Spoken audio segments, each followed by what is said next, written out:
Good morning all students. इस video में हम इलेक्ट्रिक रेजिस्टेंस और रेजिस्टेंस की कलर कोडिंग सीखेंगे। सबसे पहले इलेक्ट्रिक रेजिस्टेंस की डेफिनेशन देख लेते हैं। It is a property of any substance which is opposes the flow of electric current. Basically अगर हम बात करें किसी मटेरियल की तो ये एक प्रॉपर्टी है जो विद्युत सप्लाई से जोड़ने पर हर एक मटेरियल द्वारा लगाई जाती है। कुछ मटेरियल कम रेजिस्टेंस लगाते हैं, कुछ मटेरियल ज़्यादा लगाते हैं। जो कम रेजिस्टेंस लगाते हैं वो कंडक्टर्स होते हैं, और जो कुछ ज़्यादा रेजिस्टेंस लगाते हैं बीच में होते हैं उन्हें सेमीकंडक्टर्स कहते हैं। और जो और ज़्यादा प्रतिरोध लगाते हैं या और ज़्यादा रेजिस्टेंस प्रदर्शित करते हैं वो इंसुलेटर्स होते हैं। जनरली हम रेजिस्टेंस को कैपिटल आर से प्रदर्शित करते हैं, और इसके अलग और नामों की बात करें तो हम इसको इम्पीडेंस भी कह सकते हैं। इम्पीडेंस जिसे हम कैपिटल जेड द्वारा प्रदर्शित कर देते हैं, और हम रेजिस्टेंस को कैपिटल आर से भी प्रदर्शित करते हैं जो रेजिस्टेंस का फर्स्ट लेटर है।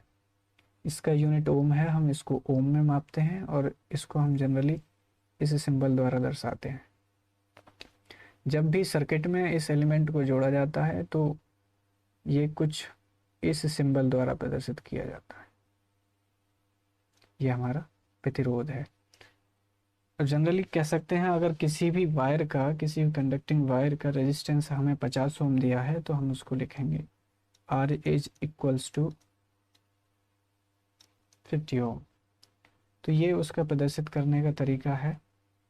और जैसा कि मैंने अभी बताया कि अलग अलग पदार्थ जो हैं वो अलग अलग तरह प्रतिरोध उत्पन्न करते हैं या अलग अलग तरह प्रतिरोध लगाते हैं। जैसे हम नेक्स्ट स्लाइड में देखें तो नेक्स्ट स्लाइड में हमें दिखाया जा रहा है कि जो भी मटेरियल कम रेजिस्टेंस लगाते हैं तो उनमें करंट आसानी से फ्लो हो जाती है, और जो ज़्यादा रेजिस्टेंस लगाते हैं, मोर रेजिस्टेंस लगाते हैं, उनमें करंट कुछ कम फ्लो होती है, या हम कह दें कि उनमें अधिक वोल्टेज के द्वारा करंट फ्लो होगी। तो जनरली कंडक्टिंग वायर जो भी हमारे हैं, जैसे एग्जांपल के तौर पे कॉपर हो सकता है, एल्यूमिनियम हो सकता है, सिल्वर हो सकता है, ये सभी ऐसे मटेरियल हैं जो कम वोल्टेज पर ही करंट फ्लो करा सकते हैं, उनमें करंट फ्लो हो सकती है। और अगर हम इंसुलेटर्स की बात करें तो वो ज़्यादा रेजिस्टेंस लगाते हैं, मोर रेजिस्टिविटी प्रदर्शित करते हैं। जैसे पेपर है, इनमें करंट फ्लो होती ही नहीं है। वुड है, लकड़ी, लकड़ी में भी करंट फ्लो नहीं होती। पोर्सिलीन है, पोर्सिलीन में भी आपकी करंट फ्लो नहीं होती। तो कई सारे ऐसे मटेरियल हैं। कुछ सेमीकंडक्टर्स भी होते हैं जिनका रेजिस्टेंस कंडक्टर्स की अपेक्षा कुछ ज़्यादा होता है लेकिन इंसुलेटर से कम होता है। उनकी कैटेगरी में सिलिकॉन, जर्मेनियम, कार्बन आदि मटेरियल आ सकते हैं।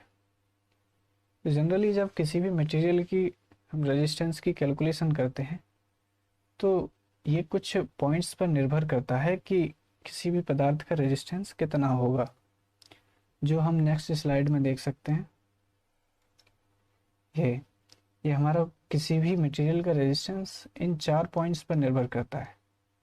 आप देख सकते हैं the resistance are offered by a conductor depends on the following factors. तो पहला पॉइंट है it varies directly as its length, जिसे हम स्मॉल एल द्वारा प्रदर्शित कर सकते हैं। इसका मतलब है कि जब कोई भी वायर अगर एल लंबाई का है और उसकी लंबाई इंक्रीज हो रही है तो उसका रेजिस्टेंस भी इंक्रीज होगा, डायरेक्टली प्रोपोर्शनल। और दूसरा पॉइंट ये है it varies inversely as the cross section area of the conductor. अगर कोई भी मटेरियल का क्रॉस सेक्शन एरिया कम है तो रेजिस्टेंस ज़्यादा होगा, और क्रॉस सेक्शन एरिया ज़्यादा है तो रेजिस्टेंस कम होगा। कह सकते हैं हम इन्वर्सली प्रोपोर्शनल है। इन्वर्सली प्रोपोर्शनल मतलब उल्टा होगा, एरिया कम तो रेजिस्टेंस ज़्यादा, और एरिया ज़्यादा तो रेजिस्टेंस कम। और तीसरी प्रॉपर्टी की अगर हम बात करें तो it depends on the nature of the material. ये सबसे ज़रूरी पॉइंट है कि ये किसी भी पदार्थ की मटेरियल पर निर्भर करता है, मटेरियल की प्रकृति पर निर्भर करता है, जैसे वो किस कैटेगरी में आता है। अगर इंसुलेटर की कैटेगरी में आता है तो उसका रेजिस्टेंस ज़्यादा होगा, और अलग अलग मटेरियल्स के लिए उसका जो भी रेजिस्टेंस है वो अलग अलग ही होता है। वो नेचर पर डिपेंड करता है कि किस में नंबर ऑफ फ्री इलेक्ट्रॉन्स ज़्यादा हैं, किस में कम है, वो उस हिसाब से मैटर करता है। तो चौथा पॉइंट है आपका, it also depends on the temperature of the conductor. ये ताप पर भी निर्भर करता है कि अगर किसी भी कंडक्टिंग मटेरियल का टेम्परेचर बढ़ा दिया जाए तो रेजिस्टेंस पर क्या प्रभाव पड़ता है, कम कर दिया जाए तो रेजिस्टेंस पर क्या प्रभाव पड़ता है। तो जनरली अगर हम कंडक्टर की बात करें तो रेजिस्टेंस बढ़ाने पर उसका जो रेजिस्टेंस है वो इंक्रीज हो जाता है, और अगर हम टेम्परेचर को कम कर देते हैं तो उसका रेजिस्टेंस भी डिक्रीज हो जाता है, जो कि हम किसी भी ग्राफ द्वारा प्रदर्शित कर सकते हैं। तो अगर हम कंडक्टिंग मटेरियल का ग्राफ बनाएं टेम्परेचर और रेजिस्टेंस के रूप में, तो जीरो पर तो कुछ उसका रेजिस्टेंस प्रदर्शित होगा, और जैसे ही हम टेम्परेचर को बढ़ाएंगे तो उसका इंक्रीज होता चला जाएगा, इस तरह से कुछ। रेजिस्टेंस इधर टेम्परेचर है T सेंटीग्रेड में, इधर रेजिस्टेंस है ओम में। तो हम कह सकते हैं कि जब भी किसी कंडक्टिंग मटेरियल का टेम्परेचर बढ़ाया जाए तो उसका रेजिस्टेंस भी बढ़ जाता है। तो हम चौथे पॉइंट को छोड़कर अगर हम बाकी के और 3 पॉइंट्स की बात करें तो इनकी सहायता से हम एक फॉर्मूला डिराइव कर सकते हैं, जिसे हम नेक्स्ट स्लाइड में देखते हैं। ये आपका कंडक्टिंग मटेरियल है, ये इसका क्रॉस सेक्शन एरिया A है, और ये लेंथ कैपिटल L है। तो अगर हम इस मटेरियल का रेजिस्टेंस कैलकुलेट करें तो जैसा कि हमने पॉइंट्स में देखा कि R is directly proportional to L, यानी कि लेंथ इंक्रीज करेंगे तो R इंक्रीज होगा, जैसा कि हमने पिछली स्लाइड में देखा था। ये फर्स्ट पॉइंट। तो इसी की सहायता से ये फॉर्मूला ड्राइव हुआ है।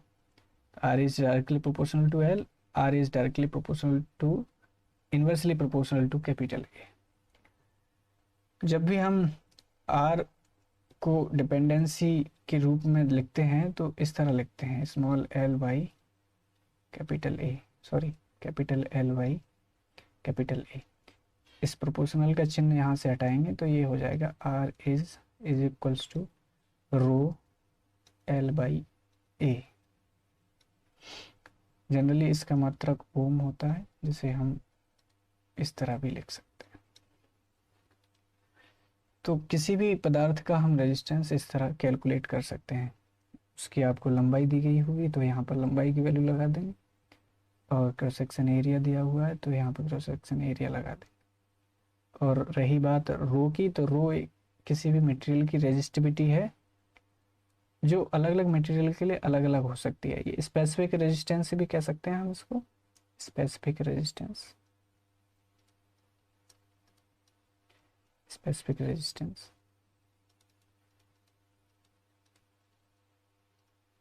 स्पेसिफिक रेजिस्टेंस का मतलब है कि ये किसी भी कंडक्टर की स्पेसिफिकेशन के कारण होता है। स्पेसिफिकेशन ये होती है इसकी, यदि कह रहे हैं हम कि कैपिटल L की वैल्यू 1 मीटर है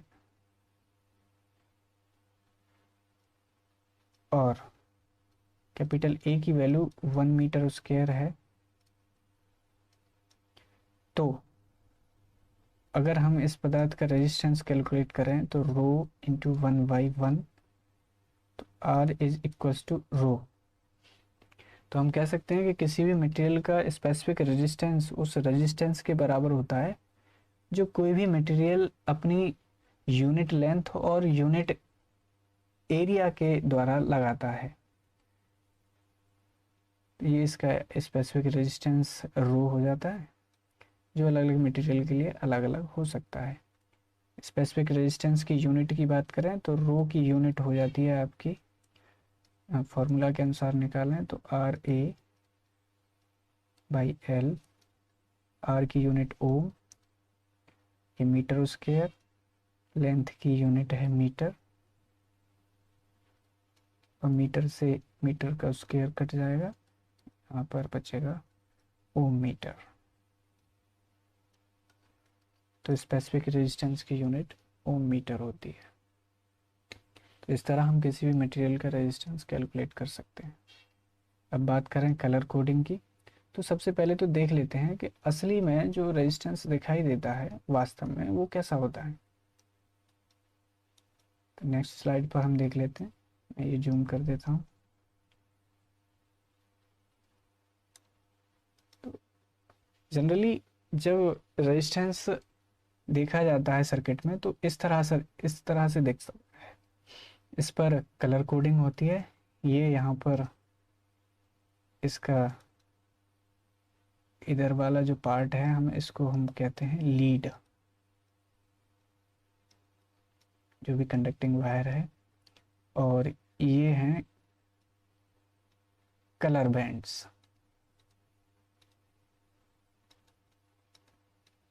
जब भी हम किसी रेजिस्टेंस की वैल्यू को निकालते हैं तो ये जो कलर बैंड्स लगे होते हैं इनकी सहायता से हम पता करते हैं कि ये रेजिस्टेंस कितने ओम का है और इसका कितना टॉलरेंस है, वो सब हम कैलकुलेट करते हैं। तो जो हम कलर कोडिंग करेंगे वो इसी से करेंगे। जनरली जब कोई भी रेजिस्टेंस इस तरह से कलर कोडिंग द्वारा प्रदर्शित किया जाता है तो उस पर कम से कम 3 बैंड्स हो सकते हैं और ज़्यादा से ज़्यादा 6 बैंड्स हो सकते हैं। तो हम कह सकते हैं कि जो भी मिनिमम बैंड्स हैं, मिनिमम बैंड कलर बैंड वो होंगे आपके 3, और मैक्सिमम कलर बैंड हो सकते हैं